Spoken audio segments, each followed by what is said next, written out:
আজকে আমরা এটা দেখছি আমাদের মাননীয় স্থানীয় সরকার প্রতিমন্ত্রী মীর শাহ আলম জনাব, ওনার এলাকার দুটো উপজেলায় কয়েকটা ইউনিয়ন হয়েছে। একটা ইউনিয়নে ওনার পরিবারের, ওনার বংশের নামে, মীর বাড়ি বংশের নামে একটা ইউনিয়নের নাম করা হয়েছে। ওনার দুই সন্তানের নামে, দিগন্ত এবং সীমান্ত, দুই সন্তানের নামে দুইটা ইউনিয়নের নাম করা হয়েছে। এখানে সংসদ সদস্য শফিকুল ইসলাম মাসুদ বলেছেন যে এই দুটি ইউনিয়ন নাকি আমার দুই সন্তানের নামে রাখা হয়েছে। মাননীয় স্পিকার, আমি বলতে চাই চুয়াডাঙ্গা জেলার জীবননগর উপজেলার একটি ইউনিয়নের নাম আছে সীমান্ত ইউনিয়ন। ফেনী জেলার ছাগলনাইয়ে রয়েছে সীমান্ত বাজার এবং সীমান্ত বন্দর।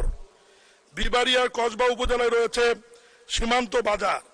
কুড়িগ্রাম রাজীবপুর উপজেলায় রয়েছে সীমান্ত বন্দর। হবিগঞ্জ পৌরসভায় রয়েছে দিগন্ত নামে একটি ওয়ার্ড। সন্দ্বীপ উপজেলায় রয়েছে দিগন্ত সরকারি প্রাথমিক বিদ্যালয়। বান্দরবন চিম্বুকে রয়েছে দিগন্ত বাজার। এরকম নামকরণ সীমান্ত এবং দিগন্তর বহু নাম বাংলাদেশের বিভিন্ন জায়গায় রয়েছে। উনি কেন এর সঙ্গে আমার সন্তানদের নাম জড়িয়ে হলো? মিরাকিলে আমার সন্তানদের নামের সাথে মিলে গেছে ঠিকই, কিন্তু আমাদের সন্তানের নাম হচ্ছে আমার মীর সীমান্ত, মীর দিগন্ত। আমার যদি টেনশন থাকতো সন্তানের নামে করার, তাহলে তো আমি ইউনিয়নের নাম প্রশাসনকে বলতাম যে রাখেন মীর সীমান্ত, না হলে মীর দিগন্ত, কিন্তু নামের আগে তো মীর নাই। মাননীয় স্পিকার, আল্লাহ বাঁচাইছে যে মাননীয় সংসদ সদস্য বলেনি যে বিজেপি নির্মিত যে ব্যাংক সীমান্ত ব্যাংক লিমিটেড ওটা আমার ব্যাংক। মাননীয় স্পিকার, উনি দয়া করে যে বলেননি যে খুলনা থেকে পার্বতীপুরে যে ট্রেন যায় সীমান্ত এক্সপ্রেস, সেটিও আমার ট্রেন।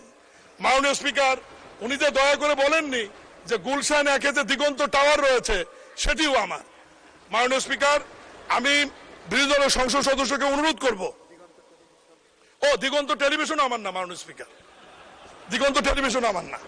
আমি অনুরোধ করব যে কোনো বিষয়ের মধ্যে ব্যক্তিগত আক্রমণ করে তথ্যপত্র না নিয়ে এটা না বলার জন্য আমি মাননীয় স্পিকার অনুরোধ করব তার এই বক্তব্যটি সংসদ থেকে এক্সপান্স করা হোক। আমার এটা ব্যক্তিগতভাবে আমি হেয় প্রতিপন্ন হয়েছে বলে মনে করি।